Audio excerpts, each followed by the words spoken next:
humildade e depois vai falar da missão do homem inteligente na Terra. Será que o tema tem ligação? Conecta? Né? Claro que tem, né? Não sou eu que vou ter a pretensão de dizer que o Allan Kardec se confundiu aqui. Mas vamos tomar o rumo da estrada aqui. Então, no item 11, tem várias coisas aqui. Como o item 11 e o 12 vai falar do mesmo tema, eu não vou ler o item 11 e 12, porque ele é muito grande. Então, eu vou pegar os parágrafos e a gente vai comentando as ideias principais do parágrafo, tá? No item 12, ele começa... No item 12, desculpa. No item 11, ele começa, né? O espírito... Deixa eu só pegar quem é o espírito para eu não ser leviana aqui, de falar errado. É o Lacordaire. Ele traz para a gente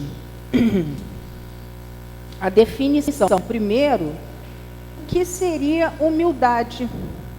Será que a gente tem ideia do que seria humildade? Primeiro, a gente tem que entender que humildade é uma virtude. E essa virtude, ela tem que ser conquistada por nós, espíritos que estamos aqui na Terra. É fácil conquistar a humildade? Eu acho que não, né? Porque a gente, só pela definição, vocês vão ver que não é fácil. Porque ele diz pra gente... Se vocês forem ler o texto na íntegra, o Lacordaire fala que a humildade é uma virtude bem esquecida entre nós. Entre nós quem? Homens encarnados na Terra. Então, não é uma virtude fácil da gente conquistar. Porque, para eu adquirir a humildade, eu tenho que reconhecer em todos os meus irmãos, encarnados e desencarnados, igualdade. E aí, ai gente, é terrível esses temas, né? Porque a gente pega esse tema e aí a gente passa pela prova na mesma semana, para a gente ver que a gente ainda está muito distante de ser humilde. Mas não é para desanimar, não, porque a humildade também não vai nascer da noite para o dia. Ela é uma conquista. O espírito vai conquistando, dia a dia, essa virtude. Mas aí o que aconteceu? Na loucura da vida da gente, a gente se preocupa com os nossos. Então estou eu lá na minha loucura, me preocupando com meu filho, me preocupando com a minha filha, me preocupando com meu marido, com todo mundo da minha casa. E aí eu fui pegar meu filho na escola, fui deixar meu filho na escola e peguei uma ladeira que eu não estou acostumada a pegar. Quando eu estou descendo a ladeira, eu me deparo com a seguinte cena. Um catador de lixo, deitado no chão, com o pé machucado. A pessoa que cata o lixo, separa o lixo, não sei se ele é labrador de rua, mas ele estava separando ali o lixo, se machucou. Todo mundo passa, inclusive eu, né? Parei e olhei. Mas se eu visse aquela pessoa como um igual, qual era o meu movimento natural? Parar o carro e socorrer. Sabe o que eu fiz? Eu olhei. Eu vi que já tinha uma moça e um moço socorrendo. Aí eu fiz assim, Jesus toma conta. E fui embora. Depois, caí. Não foi automático, não. Eu tinha que estudar a lição. O que era a humildade? Ver o meu irmão como um igual. Eu falei, caramba, aquela cena, não é que não me tocou, eu olhei, porque também, vou te falar uma coisa, gente, a gente passa por diversas cenas que nem tocam a gente. Mas, poxa, caramba, né? Eu fiquei pensando, eu falei, gente, quantas cenas eu já passei na vida, quantas situações eu já passei na vida, Né? Aí eu fiquei pensando, eu sou a pessoa que eu mais me emociono, que eu falo para as pessoas, a gente tem que se importar com o outro, e não sei o quê, e pé. A minha mãe contava lá, quando a gente era pequeno, que a gente não podia estragar comida, porque o menino tinha catado a comida do lixo, e todo mundo queria comer a comida, porque não podia jogar no lixo. E eu falei, eu passei por aquele moço, como se nada tivesse acontecendo, e toquei minha vida, porque os meus problemas eram muito maiores. Bom, primeiro ponto que eu peguei para mim, Andréia, agora já foi. Passa um pano agora, e pelo menos você já chegou a uma conclusão. Você ainda não é humilde, porque você não vê o seu irmão como igual. E aí, se eu fosse fazer uma reflexão profunda, eu ia ver que não sou o mesmo. Porque isso é apenas um detalhe sobre aquele que eu nem conheço. Mas, gente, eu não vejo o meu irmão como igual em várias situações da minha vida. Nem o meu irmão que nasceu da barriga da minha mãe, eu não vejo. Porque a gente briga ainda por um pedaço de chocolate. Vocês brigam? Lá em casa a gente briga. Gente, eu sei que lá em casa todo mundo é glutão. Se vocês vão olhar, todo mundo lá em casa é gordinho. A gente briga mesmo. Domingo é aniversário da Beatriz lá em casa. Filho queria um bolo. Eu fui lá e cortei. Aí o Ricardo já tá da minha mãe. Ricardo, não é bolo agora. Porque a gente briga ainda por causa de bolo. Pode parecer que o que eu estou falando é besteira, mas isso ainda é uma coisa que nem existe. Que se ama, que se dá. Então são reflexões que a gente tem que fazer. Não é para a gente achar que é porque está muito ruim. Não. É só a gente tirar aquilo que a gente não é. Mas também entender que está tudo bem. A gente está no processo. O processo é esse de aprendizado. É esse o processo dos espíritos que estão aqui. A gente não pode se mascarar. A gente encarar a realidade, entender, olha só. Eu ainda tenho coisas a conquistar. Mas não significa que eu não tenho relampejos de humildade. Né? E temos. Porque para eu conquistar a condição de humilde, eu tenho que começar a ter esses momentos na minha vida. Porque eu não vou dormir orgulhoso e acordar humilde. Então, isso é um processo de caminhada gradativa do espírito, de aprendizado. Por isso que depois ele põe o item 13 da condição da inteligência. Por quê? Porque somos muito inteligentes já. Mas o que nos falta é essa caminhada moral. E a humildade é para aqueles que já estão equilibrando essas asas da moral e da inteligência. Espírito, em medida que nós formos caminhando a jornada aqui no planeta Terra, vivendo, esbarrando, eu lá com a Francisca, a gente batendo lá pelo pedaço de bolo da segunda-feira. Não, sou eu que vou levar o Bel, não, sou eu que vou levar. Então, ó, hoje eu vou liberar você, Francisca. Leva você. Que eu decidi que hoje eu vou. Ou a Francisca vai liberar para mim. É que a gente vai se ajustando. Porque se a gente for viver a vida de insulamento, né? Que diz que não é pra gente, a gente não vai aprender nada. Então, por isso que a gente fala que está tudo certo na lei de Deus. Eu acho que eu me bananei aqui. Está tudo certo na lei de Deus. A gente vem no lugar certo, com as pessoas certas, batendo cabeça com quem tem que bater. Né? Na escola certa, na casa certa, na família certa, com o corpo certo, com tudo bonitinho. Para que essa jornada dessa vida, dessa encarnação, seja o melhor momento educativo para a gente aprender a ser hoje nesse momento da gente aqui, né? O que está passando para a gente desenvolver a humildade. Mas a gente não vai desenvolver só a humildade de nação, né? Vamos lá.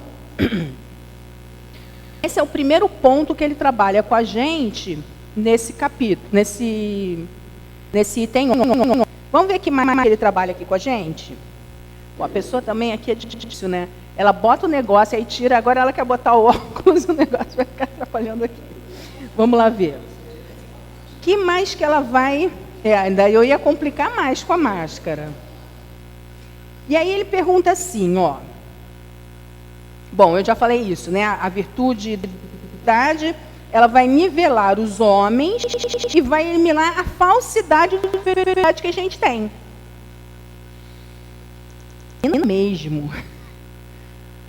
Quando eu me coloco nessa questão de que eu sou superior a Sandro, eu estou sendo o quê? Orgulhoso. E aí o humilde, ele consegue entender que ele não é superior, né? O Otávio, ele, semana passada, deu vários exemplos disso. Quando contou o caso do Cícero, quando a gente também vê a história da própria Madre Teresa, que vai lá pedir o dinheiro para os carentes dela, para as pessoas que ela assiste na obra que ela pediu dinheiro com uma mão, né? Essa história é super conhecida. Ela vai lá e cospe na mão dela. Aí o que ela faz? Ela pega, esse cuspe é meu, né? Esse aqui é para mim. Agora, esse aqui é para os meus carentes, o precisam. Ela não se sente, em momento nenhum, humilhada. Eu ia querer pegar aquele moço, ia ficar muito chateada da vida. Por quê? Porque eu não me vejo inferior a ele.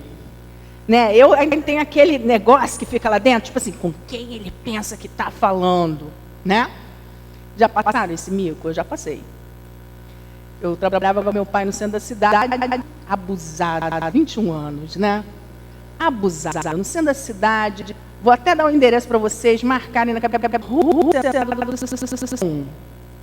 Estacionei meu carro, pode. Princesa aqui, porta do estabelecimento, né? Restaurante do pai, fui descer as compras, rapidinho. Só que nesse rapidinho, o meu boque levou meu carro.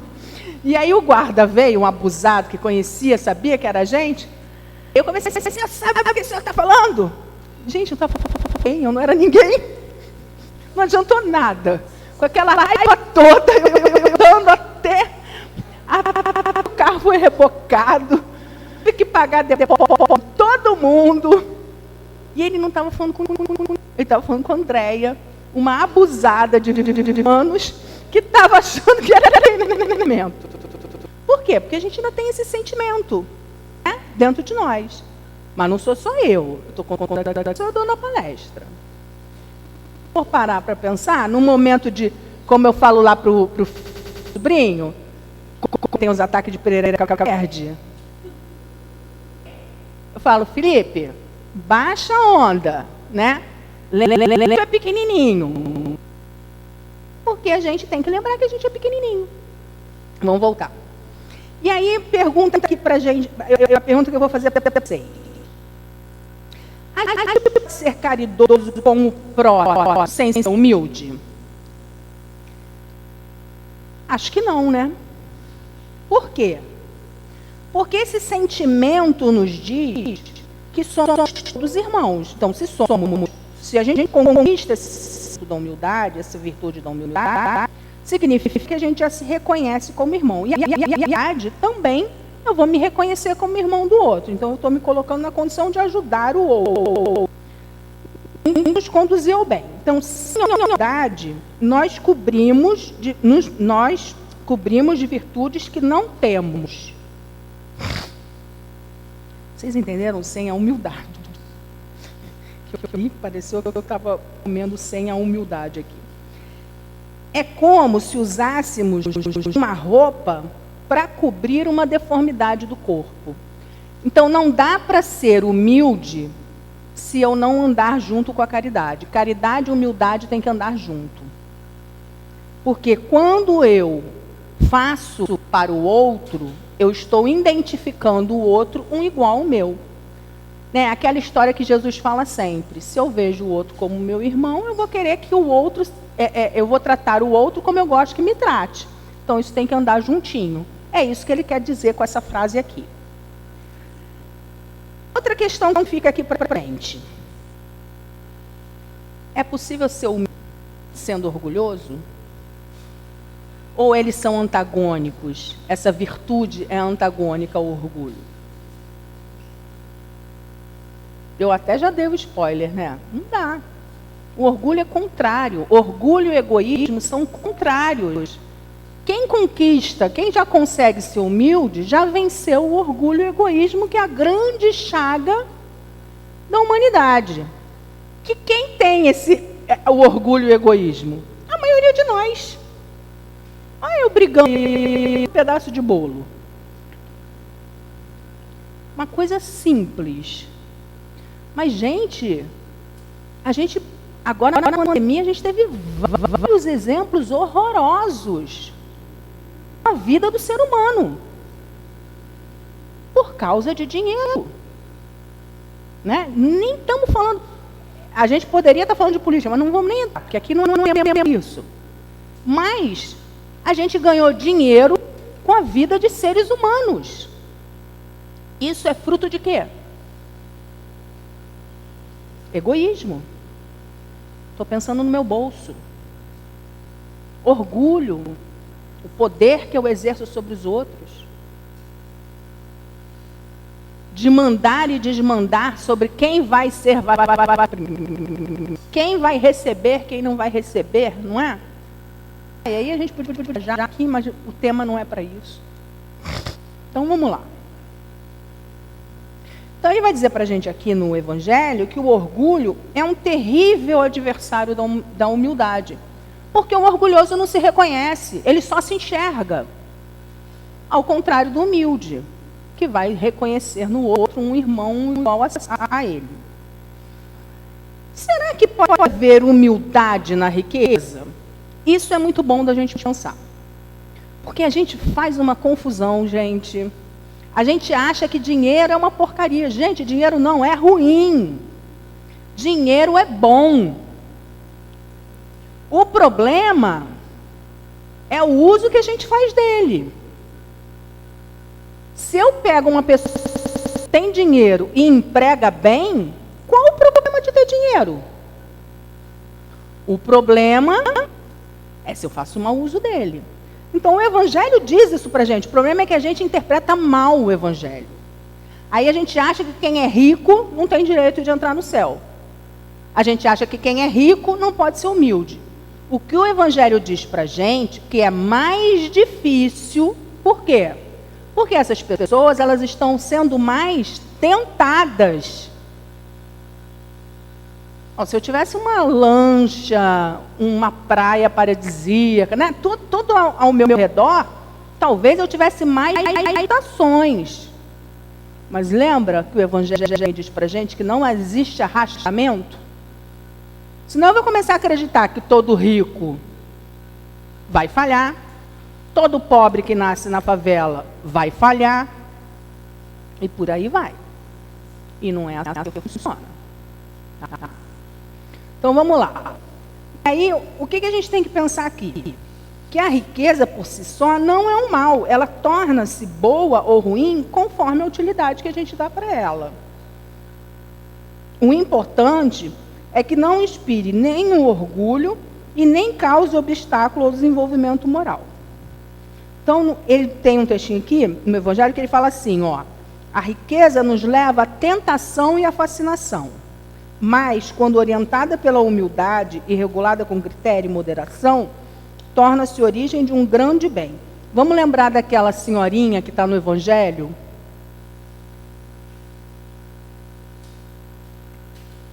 Que ela é extremamente rica, e ela sai na carruagem dela, com uma roupa simples. Por que ela sai com uma roupa simples? Mesmo tendo posse? para não afrontar aqueles que não têm. Olha, isso é tão importante, gente, porque isso é um aprendizado do Espírito. Pode parecer bobagem, mas não é não. Sabe que uma vez o Dr. Herman deu uma lição muito séria para mim e para Ana Paula. Eu e a Ana Paula, cada sábado, a gente disputando. Quem vinha com o sapato mais alto e mais perua para a casa do caminho. Mas vinha com salto alto, a gente era apaixonada por salto e bolsa. E eu e ela estávamos nessa fase de salto alto e bolsa.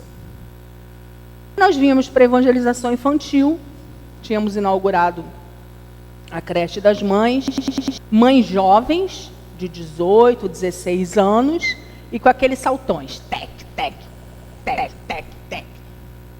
Aí elas começavam, tia Andréia, Paula, onde você comprou esse sapato? Gente, um sapato que dava para alimentar de leite, não sei quantas crianças da evangelização.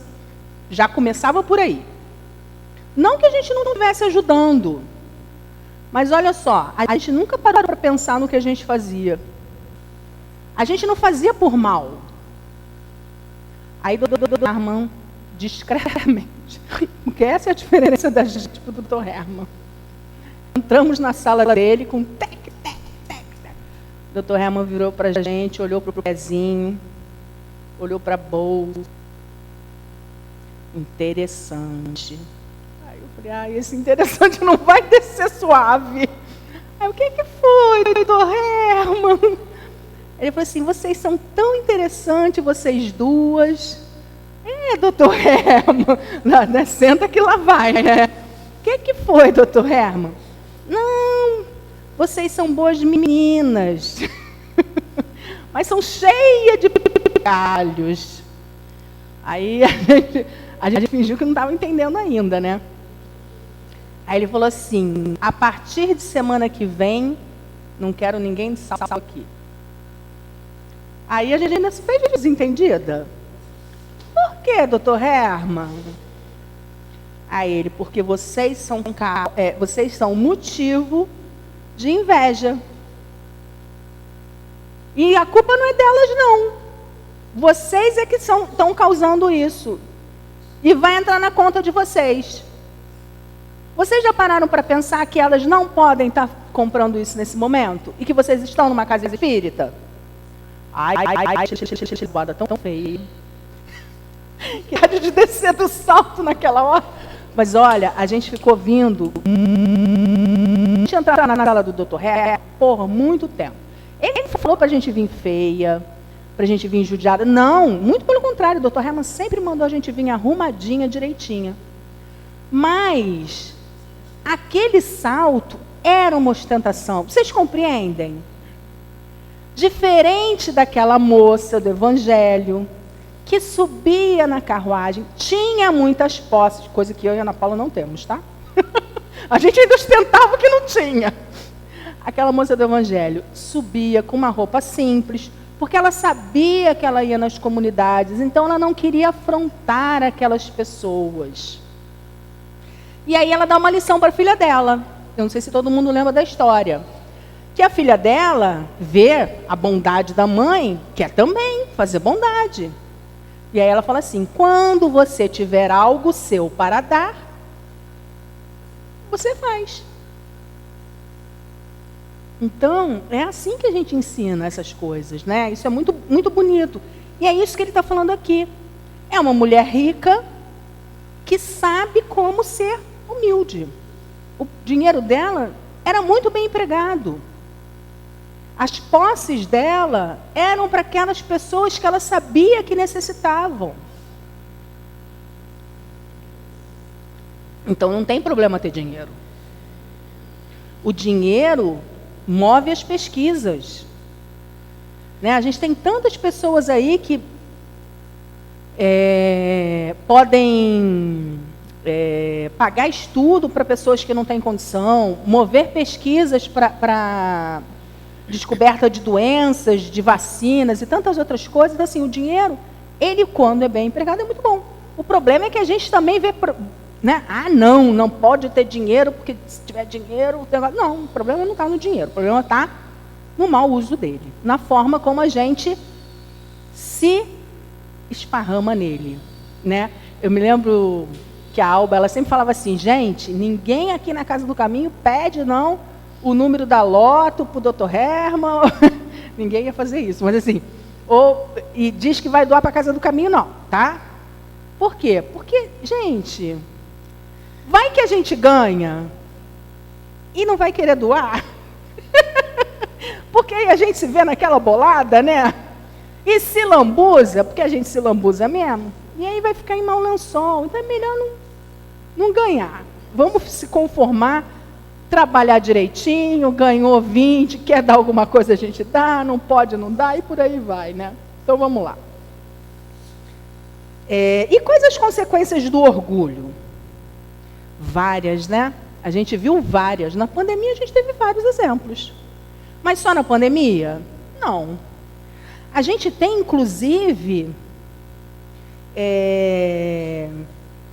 aqui ele vai falando de transtornos maiores, tá? Mas eu vou até falar de transtornos menores na vida da gente. Ele vai falando de transtorno da vida social, rivalidade de classes e de povos, intrigas, ódios, né? Esse mesmo que eu contei aqui para vocês, desse bobinho, porque foi eu e a Ana Paula que fizemos. A gente não estava causando aí uma invejinha? Uma situação que, de repente, a gente, sem querer, estava fazendo com que uma menina dessa, para conseguir um sapato desse, fizesse uma bobagem? A gente não sabe, não estamos na cabeça do outro, não sei do que o outro é capaz. Né? Pode ser que eu esteja viajando no que eu estou falando, mas vai que. Né? Então, nós somos responsáveis por isso também. No que a gente está despertando no outro. Então, vamos lá. E por que será que existe o orgulho ainda? E aí, fica aqui para a gente pensar. Por quê? Aí também já falamos bastante sobre isso. Porque ainda somos espíritos viciosos, né? Somos espíritos ainda até ignorantes, muitas vezes. A gente ignora os reais o quê? Ignora porque a gente é ignorante, que não sabe como é que... Não, a gente ignora os reais valores da vida. E isso, olha, não é só as pessoas que não estão dentro das religiões, não. Nós mesmos que estamos na casa espírita, a gente ignora. Eu estava comentando isso com meu marido. A vida está muito cara. Eu acho que a vida de todo mundo está muito cara. Não é possível que só lá em casa que está caro. Mas assim, a gente vê que está todo... Né, a gente vai no mercado, ontem mesmo eu falei, gente, eu fui programada para gastar 200. Para aquilo que eu sempre trago, que vai 200. De repente, aí eu falei para o meu marido, falei assim, olha, eu vou gastar só 200. De repente, a mesma coisa eu gastei 300, de uma semana para outra. Né? E isso geram situações na família, às vezes de briga, de estresse, porque está faltando. Né? Quando o dinheiro começa a ficar curto, começa a rolar estresse. Você tem que pagar conta, você tem que fazer isso, fazer aquilo. O dinheiro, às vezes, não é suficiente para aquilo tudo. Isso, nas nossas vidas aqui, que são mais ou menos ajeitadas. Dentro de casa de pessoas que estão dentro da religião. Né? E a gente se perde nesses valores. E aí ontem eu estava comentando isso com o meu marido. Eu falei assim, olha só, a gente tem que lembrar para a gente o tempo todo que os reais valores para a gente são a vida, ter saúde para continuar trabalhando. Por quê? Se a gente não tiver saúde, a gente não vai trabalhar. E aí a gente não vai ganhar esse dinheiro para continuar pagando as contas. O resto é diminuir porque não vai ter a net, é diminuir porque não vai ter isso, é diminuir porque não vai ter aquilo. Gente, isso é bobagem. Só que já repararam como a gente sofre com isso? Lá no Evangelho tá, né? O necessário e o supérfluo. Aí a gente, tanto eu como o Ricardo, que é meu marido, para quem não sabe, nós damos aula de Livro dos Espíritos. Há 500 anos. Uma das lições que a gente fala é contentar-se com o necessário. E olha, essa pandemia para a gente está sendo um sufoco com esse contentar-se com o necessário. Por quê? Porque a gente não está podendo viajar, porque a gente não está podendo fazer um monte de coisa. Olha a situação aqui. Muitas confusões estão sendo geradas porque a gente não está sendo privado do básico, não. A gente lá em casa está sendo privado do supérfluo. Então, olha o que ele está falando aqui. O orgulho existe, muitas vezes, pela ignorância dos reais valores. E é o discurso que está acontecendo lá. Eu vou falar da minha casa, porque eu não posso falar da casa de vocês. Então, assim, muitas vezes o meu marido fica assim, não é possível, estudei tanto, sou formado na universidade tal, trabalho mais do que o meu chefe fica em casa, e não sei o que lá. E eu fico, meu filho, calma. Pelo menos você tem salário fixo, né? Mas a gente briga por bobagens. Bobagens.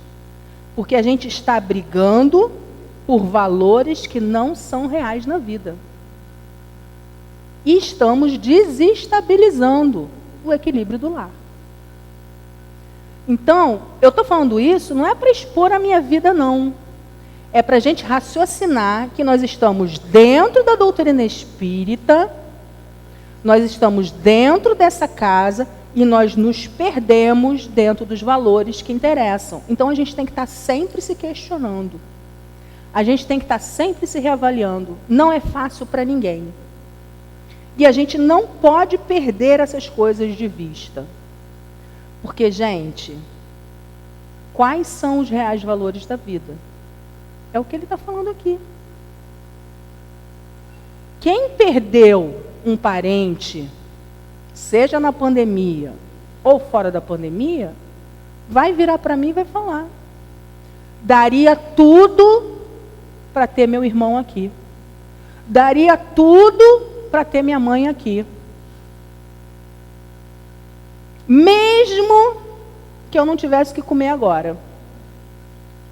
E a gente fica batendo cabeça porque não vai passar o final de semana do jeito que a gente queria. Então a gente tem que começar a raciocinar.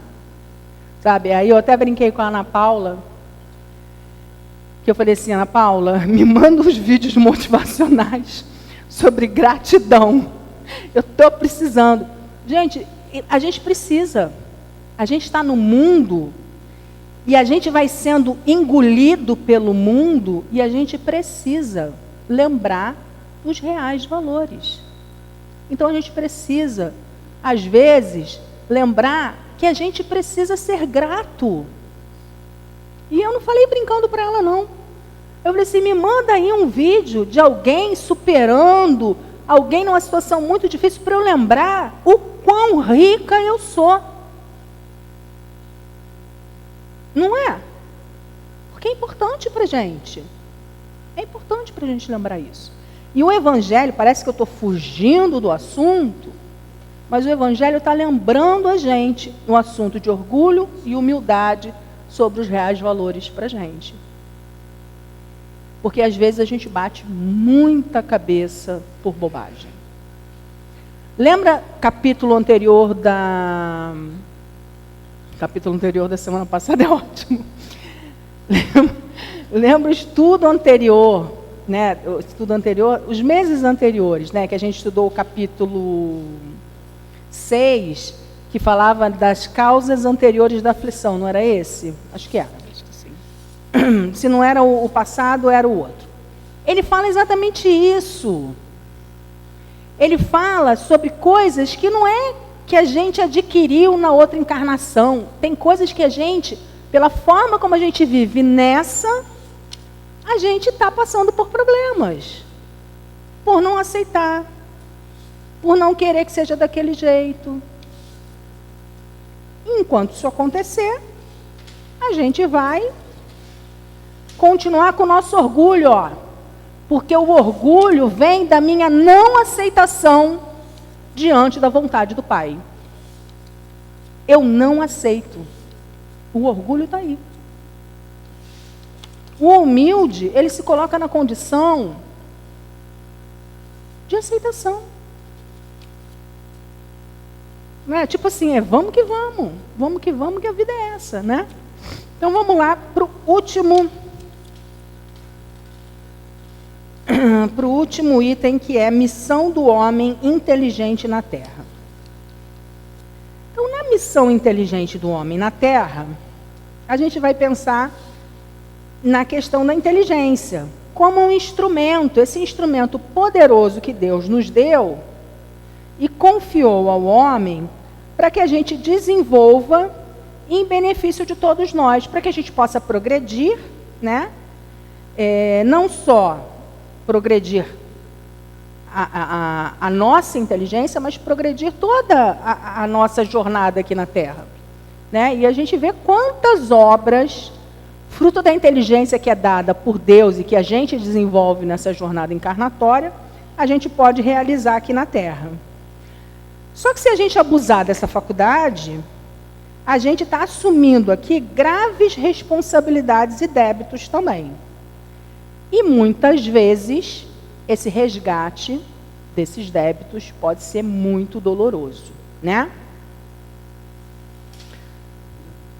Então, por que não deve o homem se envaidecer do seu cabedal de conhecimento? Por que eu não devo ficar orgulhoso lá de saber tanto?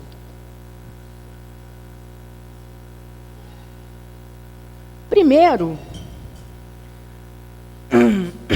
porque, vamos parar e raciocinar, né? A inteligência me foi dada por Deus, tudo bem que a gente desenvolve, né? Mas ela é um atributo do Espírito dada por Deus. E que, se for mal utilizada, ela também vai ser embotada. Ela vai estar, essa inteligência toda aqui nesse corpo, e eu não vou conseguir expressar ela. Olha que situação desesperadora para o espírito. Ele saber da capacidade intelectiva dele e ele não poder se expressar por mau uso, né?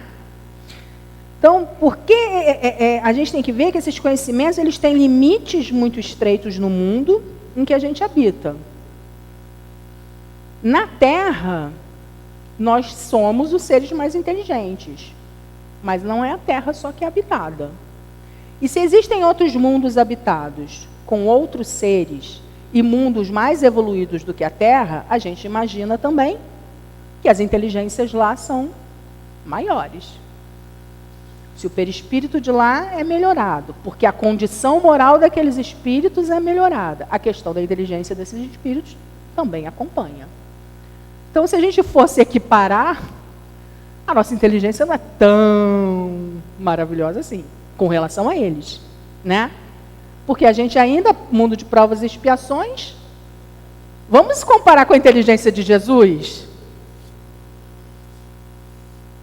Bem diferente, né? Só a capacidade de visão de Jesus já dá um banho na gente. Pela condição moral dele, a capacidade da inteligência dele é outra. Ele conseguia ver e perceber as coisas completamente diferente da gente. Aqui na Terra a gente já tem uma ideia, quando a gente pega um espírito desse, né, quando a gente pegava um espírito com a lucidez, com a condição moral, por exemplo, de um Chico Xavier, ele podia não ser um homem culto da Terra, mas era um homem inteligente. E aí, quando ele falava das questões, a gente fica o quê? A gente fica bobo, né?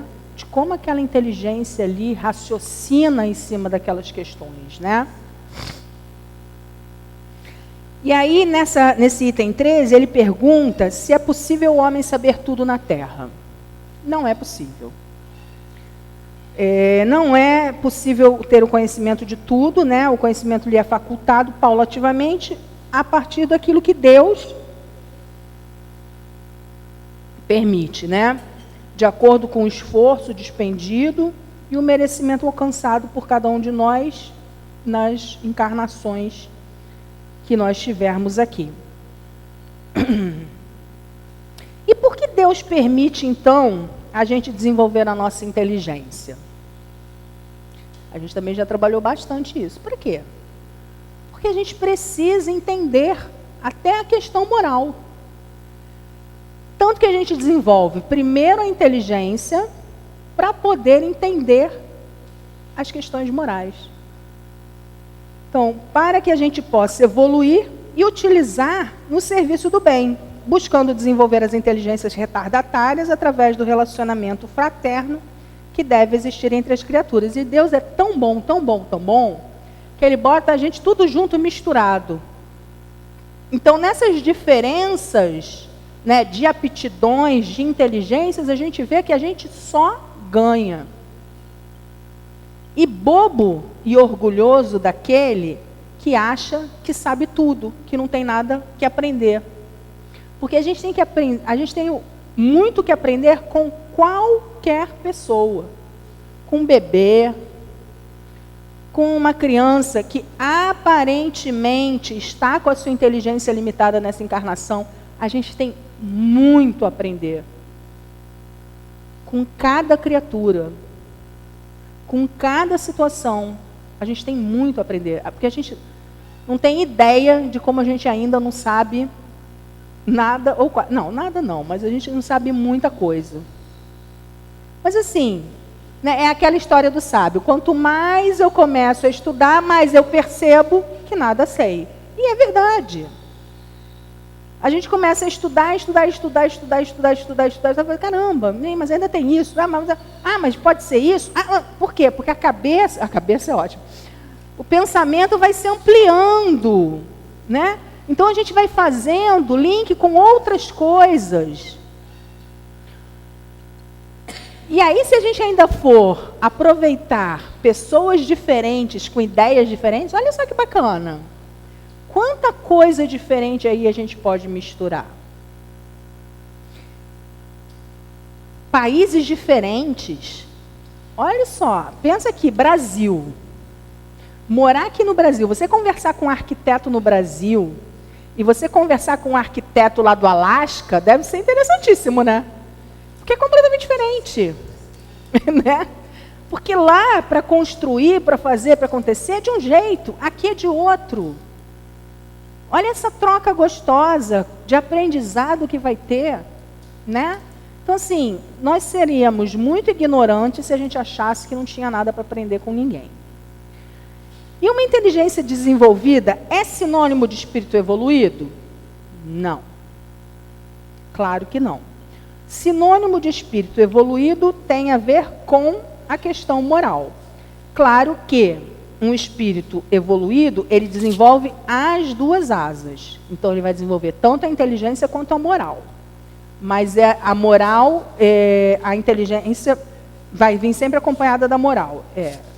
Ih, meu Deus, agora eu me peguei aqui duas vezes. O que pode ocorrer é que uma inteligência humana bem desenvolvida intelectualmente não esteja acompanhada do desenvolvimento espiritual. E isso a gente vê bastante acontecer, né? Então, o grande erro das criaturas humanas foi valorizar exageradamente o quê? A inteligência. A gente costuma valorizar aqueles que são muito inteligentes. Independente se tem moral ou se não tem moral. Aí a gente acha que assim, é muito inteligente, deve estar bem, porque a gente acha que a inteligência tem a ver com a moral, mas não tem a ver. Como explicar? E aí ele vai, esse item tem muita coisa e é importante a gente estar falando isso, que a gente está linkando aqui com o Livro dos Espíritos. E aí, nesse capítulo, nesse item 13, ele pergunta assim, como explicar? Eu não gosto dessa palavra. Aqui ele está usando como essa palavra, mas a gente nem usa mais isso, tá? Como explicar o retardamento mental que se verifica em algumas pessoas? Porque no Livro dos Espíritos ele usa o termo idiotas e cretinos. Não se usa mais nem retardo mental, nem idiotas, nem cretinos. Mas lá ainda está com esses termos, porque é o tempo de Kardec, né, gente? Mas assim, vamos imaginar todas essas patologias mentais em que essas criaturas vêm com a inteligência cerceada nessa encarnação. E aí ele diz, é uma expiação dolorosa, decorrente do abuso que fizeram de certas faculdades no passado. Às vezes, muitas vezes, espíritos inteligentíssimos que utilizaram essas inteligências para o mal mesmo, né? Para o mau uso. É um estacionamento temporário porque passa o espírito com a finalidade de corrigir-se. A gente às vezes tem a oportunidade de no passe, né, ver o Dr. Hermann dando orientação, né, e as pessoas que trabalham no passe de cura também, com algumas crianças com essas doenças, né, e que às vezes ele traz algumas coisas acerca do espírito. Alguns, graças a Deus, passando pelas suas últimas encarnações nessa condição. Outros ainda muito revoltados e precisando ainda de muito passe, de muito tratamento para continuar nessa luta, né? E, às vezes, o Dr. Hermann traz uma história ou outra. Teve uma que foi muito interessante, que foi de um cantor, né, mãe? Aquele menino que vinha tomar passe. Que ele vinha e ele ficava cantando pra gente, que ele ficava dançando e cantando, lembra? Não sei nem como é que ele está mais.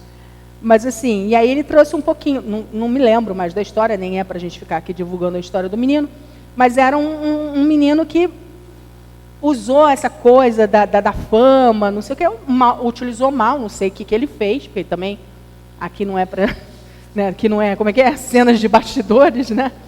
Mas o Dr. Hermann trouxe essa informação de que ele era cantor, porque ele vivia, ele entrava na sala e ele começava, né, a cantar e cantar e cantar, e ele gostava, é muito interessante, né? Ele gostava dessa coisa de chamar atenção, de ter... E aí, quando ele dava... Só que daqui a pouco ele ficava meio agressivo. Então, você via, né, essa coisa de ter que conter o espírito precisava ali estar cerceadinho, né? E é muito interessante a gente analisar essas coisas, porque cada vez mais, o que a gente percebe também, né? Duas coisas. É claro que a questão do estudo tem se avançado muito nas questões das doenças mentais, né?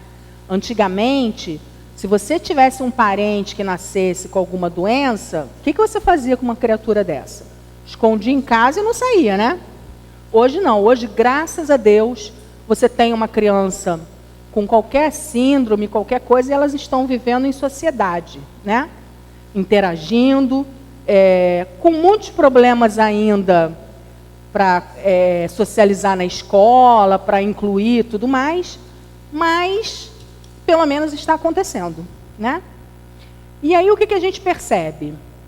Um aumento por elas estarem sendo expostas, por as famílias estarem aceitando socializá-las, né? Então tem um aumento por esse lado, mas tem um aumento também, eu acredito, por uma questão mesmo de transição do planeta. Assim, se você for parar para pensar a questão do autismo, gente, está um boom.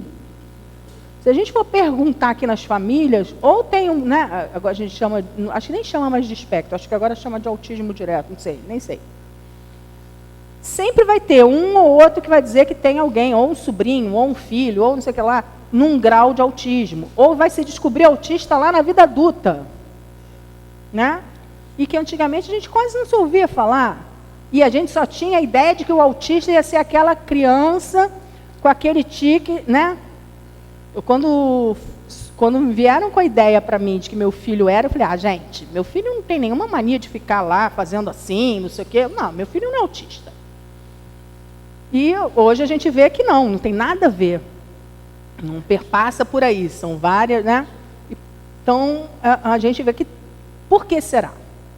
Provavelmente são espíritos aí que têm que se reaver nesse campo, né? Na questão, eu vou falar particularmente do autismo, porque meu filho tem, ele tem um comprometimento, no caso dele, de decodificar o que ele escuta. Então, ele escreve errado porque ele não decodifica direito o som. Então, mesmo que você fale para ele, tipo assim, mamão, ele não vai entender mamão. Ele vai escrever parecido com mamão, mas uma das letras ele vai escrever errado. Principalmente quando é coisa anasalada e tal. E se você perguntar para ele, principalmente quando ele for alfabetizado, a regrinha, quando era aquelas coisinhas que a gente faz de ortografia em prova, acertava tudo. O problema é quando ele vai escrever numa redação. Não é audição, ele não tem problema auditivo, ele tem problema de como isso decodifica no cérebro. Então, assim, aí a gente vê, quando a gente vai estudar doutrina espírita, tem uma explicação para o espírito para isso. Né? E por isso que eu estou trazendo aqui. É um tipo de embotamento ali? Com certeza, porque o espírito sofre, o espírito está sofrendo. Eu sei porque ele traz esse sofrimento. Ele é inteligentíssimo, ele é extremamente rígido, ele não aceita errar, e para ele está sendo uma guerra. Ele não quer aquilo, ele não quer errar, e ele está tendo que aprender na marra. Né? Ele está tendo que... não é um sofrimento, é um reajuste. Sofrimento é para a gente que acha que é um sofrimento, né? Mas, na verdade, para o espírito, se a gente for olhar à luz da doutrina espírita, é o reajuste dele com a lei. Provavelmente por um mau uso, né? Qual o mau uso? Aí, meus filhos, é papo para guia, para Jesus, e aí é lá com ele, com quem for, que aí eu não tenho nada a ver com isso, né? A gente vai ficar fazendo achismo aqui. E para fechar, ele diz assim: conta o homem com a ajuda do plano espiritual para o desenvolvimento de sua inteligência quando encarnado? Certamente que sim. Muitos são os espíritos que aqui vêm com a missão de esclarecer os homens. Eu falei aqui o tempo inteiro do Dr. Hermann. Mas só o Dr. Hermann que vem esclarecer a gente aqui? Não. Nós temos vários espíritos.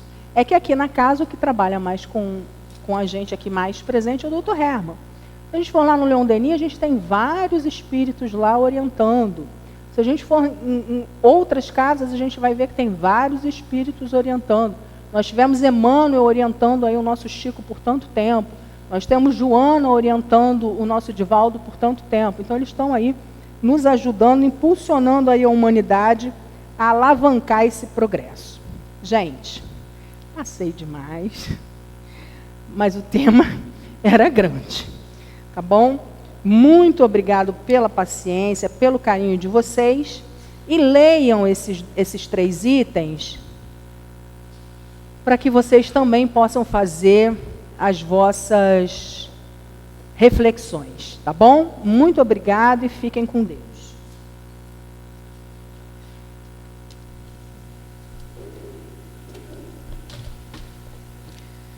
Fazer agora a leitura do livro Fonte Viva, pelo Espírito Emmanuel, lição 17,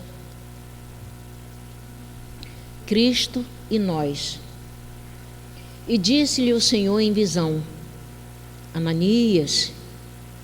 E ele respondeu: Eis-me aqui, Senhor. Está em Atos capítulo 9, versículo 10. Os homens esperam por Jesus e Jesus espera igualmente pelos homens. Ninguém acredite que o mundo se redima sem almas redimidas. O Mestre, para estender a sublimidade do seu programa salvador, pede braços humanos que a realizem e intensifiquem. Começou o apostolado buscando o concurso de Pedro e André, formando, em seguida, uma assembleia de 12 companheiros para atacar o serviço da regeneração planetária. E, desde o primeiro dia da Boa Nova, convida, insiste e apela junto das almas para que se convertam em instrumentos de sua divina vontade, dando-nos a perceber que a redenção procede do alto, mas não se concretizará entre as criaturas sem a colaboração ativa dos corações de boa vontade. Ainda mesmo quando surge pessoalmente buscando alguém para a sua lavoura de luz, qual aconteceu na conversão de Paulo, o Mestre não dispensa a cooperação dos servidores encarnados. Depois de visitar o doutor de Tarso, diretamente procura Ananias, enviando-o a socorrer o novo discípulo. Por que razão Jesus se preocupou em acompanhar o recém-convertido, assistindo-o em pessoa? É que, se a humanidade não pode iluminar-se e progredir sem o Cristo não dispensa os homens na obra de soerguimento, de sublimação do mundo. Ide e pregai. Eis que vos mando. Resplandeça a vossa luz diante dos homens. A seara é realmente grande, mas poucos são os ceifeiros. Semelhantes afirmativas do Senhor provam a importância por ele atribuída à contribuição humana. Amemos e trabalhemos, purificando e servindo sempre. Onde estiver um seguidor do Evangelho, aí se encontra um mensageiro do amigo celestial para a obra incessante do bem. Cristianismo significa Cristo e nós. Graças a Deus. Agora vamos para o nosso momento do passe.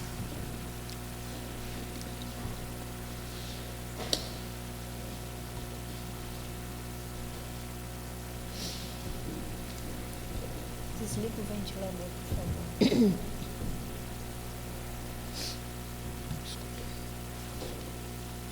Emmanuel nos lembra da importância do nosso entendimento de o porquê estamos aqui encarnados.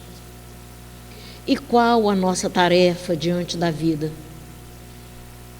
Nós não somos missionários, não somos profetas, não somos super espíritos aqui destinados a mudar a humanidade. Não. Nós somos apenas simples espíritos reencarnados aqui, mais uma vez, tentando mudar a nossa trajetória espiritual, tentando dar um rumo à nossa existência, tentando mudar o quadro de atribulações em que no nosso passado produzimos em nossa vida e na existência de tantos irmãos. Reencarnamos para tentar modificar a nossa existência para melhor. Jesus veio para nos mostrar que somos espíritos imortais, com muitas existências, e que teremos tantas outras ainda, até nós atingirmos a plenitude da nossa condição espiritual. Ele esteve aqui nos mostrando o quanto nós podemos e o quanto nós devemos fazer a tarefa que nos cabe. E essa tarefa está em nossos corações e em nossa consciência. O Cristo nos enviou a doutrina espírita para clarear ainda mais a nossa caminhada. Muitas vezes, com a nossa ainda inferioridade espiritual, nós temos dúvidas, nós titubeamos ainda nos caminhos que devemos seguir. Isso é natural. Precisamos trabalhar em prol do nosso crescimento. O Cristo não nos pede grandes obras, pede amor na nossa maneira de agir para conosco e para com o próximo. Ele sabe que podemos e devemos levar os seus ensinamentos aonde estivermos. Através do nosso exemplo, podemos disseminar esses ensinamentos, mostrando que a redenção se concretiza através da modificação de cada um de nós. Aproveitemos os conhecimentos que a doutrina espírita nos dá. Onde houver um mensageiro de Jesus, aí estará ele. Ide e pregai, disse Jesus. Tenhamos sempre o Cristo em nós e estejamos com Ele em todos os momentos da nossa caminhada. A doutrina espírita vem nos mostrar qual a razão de nós estarmos aqui lutando incessantemente por nossa melhora? E Emmanuel nos diz lá na lição que cristianismo significa Cristo e nós. Então, digamos sim ao chamado do Cristo. Eis-me aqui, Senhor. Que a paz de nosso Mestre Jesus nos conduza. Graças a Deus.